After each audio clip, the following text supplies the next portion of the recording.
Hey guys, and welcome to this video. In this video, I'm going to show you how to sponsor someone in Cash App.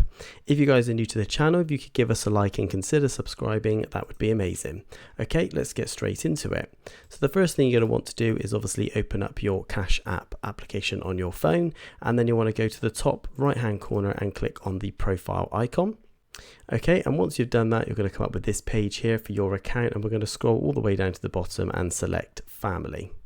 On this next page, if we just scroll at the bottom, you can see you've got the button to invite a teen. So that is anybody between the ages of 13 and 17 years old. So once we have selected that button, we can then get presented with this screen, which allows us to copy this unique invite link, and then you can share it via multiple applications such as Bluetooth or Chrome or an email or even on Discord and Instagram. So there's many ways that you can actually share this unique code.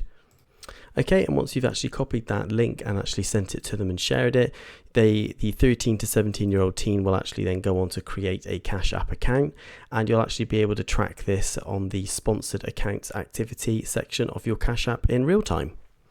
Okay, and that's it. That is how to sponsor somebody on Cash App. I really hope you found this video useful. If you could give us a like and consider subscribing, that would be amazing, and I'll catch you guys in the next one.